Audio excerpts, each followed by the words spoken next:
नमस्कार साथियों, स्वागत है आप सभी का। तो आज की वीडियो में हम हिंदी के एक प्रैक्टिस सेट को लगाएंगे। तो आप सभी कोशिश कीजिएगा कि ज़्यादा से ज़्यादा प्रश्न आपके इस प्रैक्टिस सेट से सही हों। कोशिश कीजिए कि ज़्यादा प्रश्न आप लोग कर पाएँ। तो चलिए वीडियो को शुरू करते हैं और देखते हैं पहला प्रश्न। तो देखिए पहला प्रश्न है, वैशाली की नगर वधू उपन्यास किसने लिखा है?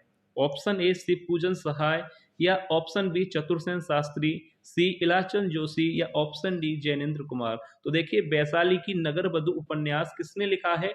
शिवपूजन सहाय ने, या चतुरसेन शास्त्री, इलाचंद जोशी ने, या जैनेन्द्र कुमार ने। तो यहाँ पर राइट आंसर हो जाएगा ऑप्शन बी चतुरसेन शास्त्री। आचार्य चतुरसेन शास्त्री ने वैशाली की नगर वधू उपन्यास लिखा है। तो यहाँ पर राइट आंसर क्या होगा? Option B. याद रखिएगा, काफी महत्वपूर्ण प्रश्न है पहला ही। वैशाली की नगर वधू उपन्यास किसने लिखा है? चतुरसेन शास्त्री जी ने। अब इसके बाद देखिए अगला प्रश्न है, निम्नलिखित में से कौन सा उपन्यास भगवती चरण वर्मा द्वारा नहीं लिखा गया? ऑप्शन ए टेढ़े मेढ़े रास्ते, या ऑप्शन बी भूले बिसरे चित्र, या ऑप्शन सी हृदय की प्यास, या ऑप्शन डी सभई नचावत राम गुसाई। तो देखिए इनमें से कौन सा उपन्यास है जो भगवती चरण वर्मा द्वारा नहीं लिखा गया? तो देखिए टेढ़े मेढ़े रास्ते, भूले बिसरे चित्र और सभई नचावत राम गुसाई, ये तीनों ही उपन्यास भगवती चरण वर्मा के हैं। तो राइट आंसर हो जाएगा ऑप्शन सी हृदय की प्यास, जो कि भगवती चरण वर्मा का उपन्यास नहीं है। हृदय की प्यास जो है, इसके जो रचनाकार हैं वह है चतुरसेन शास्त्री। याद रखिएगा, ये भी प्रश्न बन सकता है कि हृदय की प्यास के जो है रचनाकार कौन है। तो याद रखिएगा, हृदय की प्यास के लेखक हैं चतुरसेन शास्त्री जी। याद रखिएगा। अब इसके बाद देखिए अगला यहाँ पर प्रश्न है, देखिए क्वेश्चन नंबर 3, आगरा बाजार नाटक के रचयिता हैं? ऑप्शन ए विनोद रस्तोगी हैं, या हबीब तनवीर हैं, या मोहन राकेश, या ऑप्शन डी रमेश बख्शी। तो देखिए आगरा बाजार नाटक के रचनाकार कौन हैं? तो राइट आंसर हो जाएगा ऑप्शन बी हबीब तनवीर। याद रखिएगा, आगरा बाजार नाटक के रचनाकार या लेखक कौन है? हबीब तनवीर। अब इसके बाद अगला प्रश्न है, मादा मिट्टी नाटक के रचयिता हैं? Option A Sarveshwar Dayal Saxena, option B Ramesh Bakshi, C Kusum Kumar, या ऑप्शन डी राजी सेठ। तो देखिए मादा मिट्टी जो नाटक है इसके रचनाकार कौन है? सर्वेश्वर दयाल सक्सेना हैं, रमेश बख्शी हैं, कुसुम कुमार हैं, या राजी सेठ। तो मादा मिट्टी के जो लेखक हैं, इस रचना के जो रचनाकार हैं वह हैं कुसुम कुमार। ऑप्शन सी यहाँ पर राइट आंसर हो जाएगा। याद रखिएगा, मादा मिट्टी के लेखक कौन है? कुसुम कुमार। अब इसके बाद देखिए अगला प्रश्न है, देखिए अगला प्रश्न है, प्रसाद के नाटकों का सही अनुक्रम कौन सा है? जयशंकर प्रसाद के नाटकों का सही अनुक्रम क्या है? ऑप्शन दिए गए हैं विशाख, अजाशत्रु, स्कंदगुप्त, या राजश्री। तो देखिए यहाँ पर जयशंकर प्रसाद के नाटकों का सही अनुक्रम क्या होना चाहिए? तो देखिए आप लोगों को पता है कि जयशंकर प्रसाद का जो इन चारों में से पहला नाटक है वह है राजश्री। क्योंकि अगर अब प्रकाशन वर्ष की बात की जाए तो सबसे पहले राजश्री है जिसका प्रकाशन 1915 में हुआ था। याद रखिएगा, राज्यश्री का प्रकाशन हुआ था 1915 में। उसके बाद जो प्रकाशन था वह था विशाख का। विशाख का प्रकाशन हुआ था 1921 में। याद रखिएगा। अब इसके बाद देखिए तीसरा जो जयशंकर प्रसाद का नाटक है वह है अजातशत्रु। याद रखिएगा, इसका प्रकाशन हुआ था 1922 में। अब इसके बाद जो चौथे नंबर पर आता है वह है स्कंदगुप्त, जिसका प्रकाशन वर्ष है 1928। तो इस क्रम के हिसाब से यहाँ पर राइट आंसर क्या होगा? Option C. याद रखिएगा, राज्यश्री, विशाख, अजात और स्कंदगुप्त, ये क्रम यहाँ पर जयशंकर प्रसाद के नाटकों का सही अनुक्रम होगा। 1915 में राज्यश्री आया था, विशाख 1921 में प्रकाशन वर्ष है, अजातशत्रु का 1922 है, और स्कंदगुप्त का जो प्रकाशन वर्ष है वह है 1928। याद रखिएगा, ये क्रम आपसे पूछा जा सकता है। जयशंकर प्रसाद के जो नाटक है उनका क्रम। इस प्रश्न को करने के लिए आपको जो है प्रकाशन वर्ष याद होना बहुत जरूरी है। अब देखिए अगला प्रश्न है, बादशाह बेगम गुलाम नाटक के रचनाकार हैं? देखिए कितना महत्वपूर्ण और शानदार प्रश्न है कि बादशाह बेगम गुलाम नाटक के रचनाकार हैं। Option A Mohan Rakesh, B Surendra Verma, या सी गिरिराज किशोर, या ऑप्शन डी राजी शेर। तो देखिए बादशाह बेगम गुलाम नाटक के जो नाटककार हैं, रचनाकार हैं, वह हैं गिरिराज किशोर। याद रखिएगा, ऑप्शन सी यहाँ पर राइट आंसर हो जाएगा। बादशाह बेगम गुलाम नाटक के जो लेखक हैं, रचनाकार हैं, वह हैं गिरिराज किशोर। याद रखिएगा, ऐसे ही प्रश्न आपसे पूछे जा सकते हैं। अब देखिए अगला प्रश्न है, आला अफसर के रचनाकार हैं? आला अफसर के रचनाकार हैं। ऑप्शन ए मुद्राक्षस, बी भुवनेश्वर, सी लक्ष्मी नारायण लाल या ऑप्शन डी सुरेंद्र वर्मा। तो देखिए ये जो रचना है आला अफसर किस लेखक की है? तो राइट आंसर यहाँ पर क्या होगा बताइए। तो ये रचना जो है किस लेखक की है? आला अफसर के रचनाकार कौन है? मुद्राक्षस हैं या भुवनेश्वर हैं, लक्ष्मी नारायण लाल हैं या सुरेंद्र वर्मा हैं? तो देखिए आला अफसर के जो लेखक हैं वह है मुद्राक्षस। ये रचना किसकी है? मुद्राक्षस। ऑप्शन ए यहाँ पर राइट आंसर हो जाएगा। अब इसके बाद देखिए अगला प्रश्न है। देखिए साथ ही साथ आप भी कोशिश कीजिएगा कि प्रश्न आपके सही जाएं। तो आप लोग भी साथ ही साथ कोशिश कीजिएगा कि ज़्यादा से ज़्यादा प्रश्न आप लोग सही कर पाएं। अब देखिए अगला प्रश्न है, सुनो सैफाली के रचनाकार हैं। Option A Kusum Kumar, B Rekha Jain, C Upendra Nath Ashk या ऑप्शन डी धूमिल। तो देखिए सुनो सैफाली कृति के लेखक कौन हैं? रचना के रचनाकार कौन है? कुसुम कुमार की रचना है या रेखा जैन की रचना है, उपेंद्र नाथ की है या धूमिल की? तो याद रखिएगा सुनो सैफाली के जो रचनाकार हैं वह है कुसुम कुमार, यानी ये कृति किसकी है? कुसुम कुमार इसके लेखक हैं। याद रखिएगा सुनो सैफाली के रचनाकार कौन है? कुसुम कुमार। अब इसके बाद अगला प्रश्न है, घास और घोड़ा नाटक के रचयिता हैं। घास और घोड़ा नाटक के रचयिता हैं। ऑप्शन ए उपेंद्र नाथ अस्त, बी गिरिराज किशोर हैं, सुरेंद्र वर्मा या ऑप्शन डी शिवानी। तो घास और घोड़ा नाटक के लेखक कौन है? कौन है नाटक के रचनाकार? घास और घोड़ा नाटक के रचनाकार कौन है? तो राइट आंसर हो जाएगा ऑप्शन बी गिरिराज किशोर। याद रखिएगा यह कृति किसकी है? नाटक के रचनाकार कौन है? गिरिराज किशोर। घास और घोड़ा नाटक के लेखक हैं, याद रखिएगा। अब इसके बाद देखिए अगला प्रश्न है। देखिए अगला प्रश्न है कि सत्तोला नाटक के रचयिता हैं। Option A Ramesh Bakshi, B Chandrakanta, C Mudrarakshasa या ऑप्शन डी निर्मल कुमार। तो देखिए संतोला नाटक के रचनाकार कौन है? राइट आंसर क्या होगा इस प्रश्न का बताइए। संतोला नाटक के रचनाकार कौन है? रमेश बख्शी हैं, चंद्रकांता हैं, मुद्राक्षस हैं या निर्मल वर्मा हैं? तो देखिए इस प्रश्न का जो राइट आंसर है ऑप्शन सी यहाँ पर राइट हो जाएगा। सत्तोला नाटक के जो रचयिता हैं वह है मुद्राक्षस। या जो रचना है वो किसकी है? ये नाटक किसका है? मुद्राक्षस का। अब इसके बाद देखिए अगला प्रश्न आपसे यहाँ पर पूछा गया है। देखिए अगला प्रश्न है कि जैनेन्द्र कुमार के उपन्यासों का सही अनुक्रम कौन सा है? जैनेन्द्र कुमार के उपन्यासों का सही अनुक्रम कौन सा है? अब देखते हैं कौन कौन से उपन्यास दिए गए हैं। तो देखिए उपन्यास हैं त्यागपत्र, कल्याणी, सुखदा और सुनीता। तो जैनेन्द्र कुमार के बारे में अगर आपने पढ़ा होगा, इनकी रचनाओं के बारे में पढ़ा होगा, तो आपको इनके उपन्यास पता होंगे और ये क्रम आपसे सही हो जाएगा। तो देखिए उपन्यास जैनेन्द्र कुमार का सबसे पहला यहाँ पर उपन्यास कौन सा आएगा? त्यागपत्र है या कल्याणी है, सुनीता है या सुखदा? तो देखिए मैं आपको बता दूं यहाँ पर जो राइट आंसर हो जाएगा, यहाँ पर सबसे पहले जो उपन्यास आएगा वह है सुनीता, याद रखिएगा। उसके बाद है त्यागपत्र, फिर आएगा कल्याणी और फिर सुखदा। क्यों? अब इस प्रश्न को हम कैसे कर सकते हैं? हमें इनके प्रकाशन वर्ष पता होना चाहिए।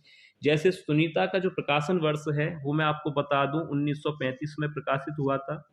इसके बाद अगर बात की जाए त्यागपत्र तो 1937 में, और इसके बाद कल्याणी 1939 में प्रकाशित हुआ था। तो इस क्रम से आप अंदाजा लगा सकते हैं कि यहाँ पर कौन सा विकल्प सही होगा। 35, फिर 1937, फिर 1939। तो यहाँ पर राइट आंसर क्या हो जाएगा? ऑप्शन बी यहाँ पर बिल्कुल सही आंसर होगा। सुनीता सबसे पहले, फिर त्यागपत्र, फिर कल्याणी और फिर सुखदा। राइट आंसर यहाँ पर हो जाएगा ऑप्शन बी। इनके प्रकाशन वर्ष के आधार पर आप इस प्रश्न को कर सकते हैं। अब इसके बाद देखिए अगला प्रश्न है। देखिए अगला प्रश्न आपसे पूछा है कि भूषण की कविता का प्रधान स्वर है। ऑप्शन ए व्यंग्यात्मक, प्रशस्ति परक, श्रृंगारिक या कारुणिक। तो देखिए भूषण जी की जो कविता है उनका प्रधान स्वर क्या है? सरल प्रश्न है। ऑप्शन यहाँ पर राइट कौन सा होगा? बी प्रशस्ति परक। याद रखिएगा क्योंकि जिन्होंने की जो रचना है उस रचनाओं में इन्होंने शिवाजी की भी प्रशंसा की है, छत्रसाल की भी प्रशंसा की है। तो इनकी जो कविता का प्रधान स्वर है वह है प्रशस्ति परक। अब इसके बाद देखिए अगला प्रश्न है। देखिए एक और शानदार महत्वपूर्ण प्रश्न है, कवि कालिदास के जीवन पर आधारित नाटक है। काफी अच्छा प्रश्न है परीक्षा के लिए। कवि कालिदास के जीवन पर आधारित नाटक है। ऑप्शन ए आधे अधूरे, या ऑप्शन बी शकुंतला, सी स्कंदगुप्त या आषाढ़ का एक दिन। तो कालिदास जी के जीवन पर केंद्रित नाटक कौन सा है, पर आधारित कौन सा नाटक है? आधे अधूरे है या शकुंतला, स्कंदगुप्त है या आषाढ़ का एक दिन? तो राइट आंसर यहाँ पर क्या होगा? Option D. याद रखिएगा, कवि कालिदास जी के जीवन पर केंद्रित नाटक या आधारित नाटक है वह है आषाढ़ का एक दिन। और आषाढ़ का एक दिन किसकी रचना है? अगर ये प्रश्न बने एग्जाम में कि आषाढ़ का एक दिन की रचनाकार कौन है, तो याद रखिएगा मोहन राकेश की यह रचना है। ठीक है, ये क्लियर है आपको?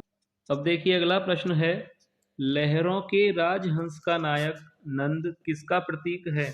ऑप्शन ए संशयशील मानव का प्रतीक, या ऑप्शन बी सामाजिक व्यक्ति का, सी राजनैतिक व्यक्ति का प्रतीक, या ऑप्शन डी धर्म का प्रतीक। तो देखिए लहरों के राजहंस का नायक नंद किसका प्रतीक है? तो पहले तो आपको ये क्लियर होना चाहिए कि लहरों के राजहंस के लेखक कौन हैं। तो याद रखिए लहरों के राजहंस के जो लेखक हैं वह है मोहन राकेश, और लहरों के राजहंस एक नाटक है। तो याद रखिएगा लहरों के राजहंस नाटक के लेखक कौन है? मोहन राकेश। अब इसके बाद प्रश्न बनता है कि लहरों के राजहंस का जो नायक है नंद, वह किसका प्रतीक है? तो इसके लिए सबसे पहले आपको लहरों के राजहंस जो नाटक है उसके बारे में पढ़ना होगा।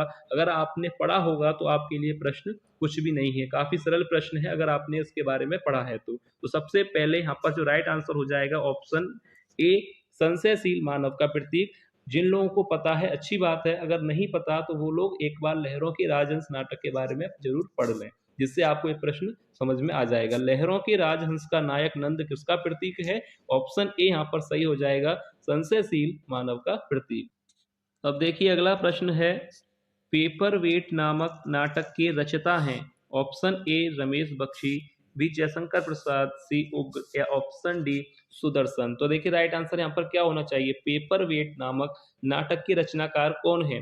तो राइट आंसर क्या होगा? रमेश बख्शी हैं, जयशंकर प्रसाद हैं, या सुदर्शन हैं? तो देखिए पेपर वेट नामक नाटक के जो रचनाकार हैं, तो राइट आंसर हो जाएगा ऑप्शन ए रमेश बख्शी ना होकर रमेश उपाध्याय होना चाहिए। ऑप्शन सही कर लीजिएगा। पेपर वेट नामक नाटक के जो रचनाकार हैं वह है रमेश उपाध्याय, यानी ऑप्शन ए यहाँ पर राइट आंसर हो जाएगा। याद रखिएगा पेपर वेट नामक नाटक के जो रचनाकार हैं वह है रमेश उपाध्याय। अब इसके बाद देखिए अगला प्रश्न है, अश्वत्थामा किस नाटक का प्रमुख पात्र है?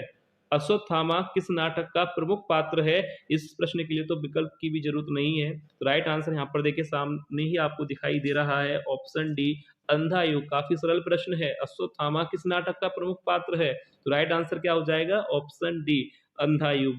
अब इसके बाद देखिए आगे यहाँ पर आपसे प्रश्न पूछे गए हैं। देखिए निम्नलिखित में से ज्ञानदेव का नाटक कौन सा है? ऑप्शन ए नेफा की एक शाम, आधे अधूरे, मुद्राक्षस, या मरजीवा। तो ज्ञानदेव का नाटक कौन सा है? इन चार विकल्प में से राइट आंसर क्या होगा? निम्नलिखित में से ज्ञानदेव का नाटक कौन सा है? मुद्राक्षस है, या आधे अधूरे हैं, मरजीवा है, या नेफा की एक शाम। तो देखिए यहाँ पर राइट आंसर हो जाएगा, पहला ही विकल्प सही हो जाएगा, ऑप्शन ए नेफा की एक शाम, जो कि ज्ञानदेव का नाटक है। याद रखिएगा कौन है इसके रचनाकार? ज्ञानदेव है। नेफा की एक शाम जो कि ज्ञानदेव का एक नाटक है।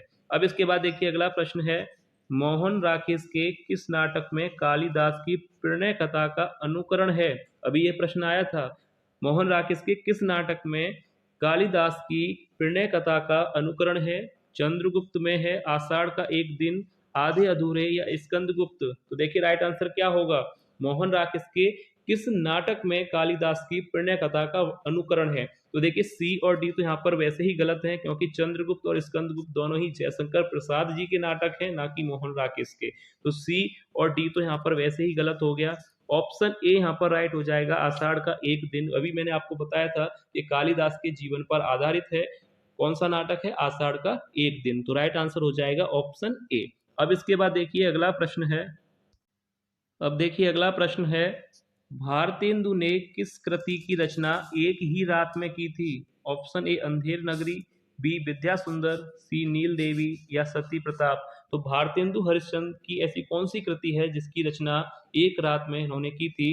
अंधेर नगरी है, विद्या सुंदर है, नील देवी, या सती प्रताप। तो भारतेंदु ने किस कृति की रचना एक ही रात में की थी? Option A Andher Nagari. याद रखिएगा ये प्रश्न जो है पूछा जा सकता है कि भारतेंदु हरिश्चंद्र की कौन सी कृति है जिसकी रचना एक रात में की गई थी? तो ऑप्शन ए यहाँ पर हो जाएगा अंधेर नगरी। अब इसके बाद देखिए अगला प्रश्न है, जयशंकर प्रसाद के किस नाटक में राष्ट्रीय एकता एवं देशभक्ति के स्वर हैं? जयशंकर प्रसाद के किस नाटक में राष्ट्रीय एकता एवं देशभक्ति के स्वर हैं? ऑप्शन ए चंद्रगुप्त, कामना, ध्रुव स्वामिनी या एक घूंट। तो जयशंकर प्रसाद का कौन सा नाटक है जिसमें राष्ट्रीय एकता एवं देशभक्ति का स्वर है? तो राइट आंसर क्या हो जाएगा, बताइए कौन सा नाटक है? ऑप्शन ए यहाँ पर सही हो जाएगा, चंद्रगुप्त। याद रखिए जयशंकर प्रसाद का कौन सा नाटक है जिसमें राष्ट्रीय एकता की भावना के बारे में बताया है? तो राइट आंसर हो जाएगा ऑप्शन ए। अब देखिए अगला प्रश्न है, कारण न होने पर यदि कोई कार्य संपन्न हो रहा है तो वह कौन सा अलंकार होता है? ऑप्शन ए भ्रांति, प्रतीप, विरोधाभास या विभावना। तो बताइए कौन सा अलंकार होना चाहिए कि जहां पर कारण का अभाव है फिर भी कार्य संपन्न हो रहा है, तो वहां पर कौन सा अलंकार होता है? याद रखिए ऑप्शन डी विभावना। यहाँ पर राइट आंसर हो जाएगा विभावना। जहां पर कारण जो है ना होने पर भी यदि कार्य संपन्न हो रहा है तो वहां पे कौन सा अलंकार होता है? विभावना अलंकार। याद रखिएगा जहां पर कारण का अभाव हो फिर भी कार्य संपन्न हो रहा हो तो वहां पर विभावना अलंकार होता है। अब इसके बाद देखिए अगला प्रश्न है कि काव्य में अनावश्यक शब्दों का प्रयोग कहलाता है। बताइए काव्य में अनावश्यक शब्दों का प्रयोग कहलाता है, तो राइट आंसर क्या होगा? देखिए ऑप्शन दे रखे हैं ए बी सी डी। यहाँ पर राइट आंसर क्या होगा? काव्य में अनावश्यक शब्दों का प्रयोग कहलाता है असंगति। ऑप्शन डी यहाँ पर राइट आंसर हो जाएगा। अब इसके बाद देखिए आगे यहाँ पर प्रश्न जो आपसे पूछा गया है, सर्वप्रथम नायक नायिका भेद किस ग्रंथ में हुआ? सर्वप्रथम नायक नायिका भेद किस ग्रंथ में हुआ? ऑप्शन ए काव्य अलंकार, नाट्यशास्त्र या काव्यदर्श या साहित्य दर्पण। तो सर्वप्रथम नायक नायिका भेद किस ग्रंथ में हुआ था? राइट आंसर क्या हो जाएगा? ऑप्शन बी नाट्यशास्त्र में। याद रखिएगा। अब इसके बाद अगला प्रश्न है, प्रयाण रस की महत्ता सर्वप्रथम किसने स्वीकार की? विश्वनाथ ने, जगन्नाथ ने, रुद्रट ने या उद्भट ने? प्रयाण रस की महत्ता सर्वप्रथम किसने स्वीकार की थी? Option C Rudrata. अब इसके बाद देखिए आगे यहाँ पर आपसे प्रश्न पूछा गया है। देखिए प्रश्न है कि ध्वन्यालोक के रचयिता कौन है? पतंजलि हैं या वामन हैं, आनंदवर्धन हैं या विश्वनाथ हैं? तो देखिए राइट आंसर क्या हो जाएगा? कौन है इसके रचनाकार? आनंदवर्धन। ऑप्शन सी यहाँ पर राइट आंसर हो जाएगा। याद रखिएगा ध्वन्यालोक के जो रचनाकार हैं वह हैं आनंदवर्धन। अब प्रश्न है कि प्रथम सूफी प्रेमाख्यान काव्य के रचयिता हैं। प्रथम सूफी प्रेमाख्यान काव्य के रचयिता हैं नूर मोहम्मद या ऑप्शन बी जायसी, सी मुल्ला दाऊद या ऑप्शन डी कुतुबन। तो प्रथम सूफी कवि किसे माना जाता है? मैंने पहले भी आपको बताया था प्रथम सूफी कवि माना जाता है मुल्ला दाऊद को। और कौन सी रचना जो है प्रथम सूफी रचना मानी जाती है? चंदायन। मैंने आपको पहले भी बताया था। तो यहाँ पर राइट आंसर क्या हो जाएगा? Option C Mulla Daud. अब देखिए अगला प्रश्न है, हिंदी प्रदीप के यशस्वी संपादक का नाम है। Option A Radha Krishna Goswami, B Balkrishna Bhatt, C Ambika Datt Vyas या लाला भगवान दीन। तो राइट आंसर क्या होना चाहिए? हिंदी प्रदीप के संपादक का नाम क्या है? काफी सरल प्रश्न है, आप लोगों को पता होना चाहिए। हिंदी प्रदीप के संपादक का नाम है बालकृष्ण भट्ट। ऑप्शन बी यहाँ पर बिल्कुल सही आंसर हो जाएगा। अब इसके बाद देखिए आगे यहाँ पर आपसे प्रश्न पूछा गया है, काल के अनुसार रचनाकारों का सही अनुक्रम लिखिए। काल के अनुसार रचनाकारों का सही अनुक्रम लिखिए। तो ऑप्शन यहाँ पर दे रखे हैं, लाला श्रीनिवास दास, मुंशी प्रेमचंद, अमृतलाल नागर, कमलेश्वर, या मुंशी प्रेमचंद, लाला श्रीनिवास दास, अमृतलाल नागर या कमलेश्वर। तो यहाँ पर आपको काल के अनुसार सही अनुक्रम बताना है कि यहाँ पर राइट आंसर कौन सा होगा। तो ये जो प्रश्न है कि काल के अनुसार रचनाकारों का सही अनुक्रम लिखिए, ये प्रश्न आप लोगों के लिए दिया जा रहा है। याद रखिएगा यहाँ तक जो भी विद्यार्थी आ चुके हैं आप लोग बताइए इस प्रश्न का राइट आंसर क्या होगा? काल के अनुसार रचनाकारों का सही अनुक्रम क्या होना चाहिए? ऑप्शन ए राइट होगा, बी होगा, सी या डी। जो भी राइट आंसर होगा आप लोग कमेंट करके बताइएगा कि इस प्रश्न का सही अनुक्रम क्या होना चाहिए। याद रखिएगा ये प्रश्न आप लोगों के लिए दिया जा रहा है। अब इसके बाद आगे यहाँ पर प्रश्न देखते हैं। देखिए आगे यहाँ पर प्रश्न है, ध्वन्यालोक के आलोचक माने जाते हैं।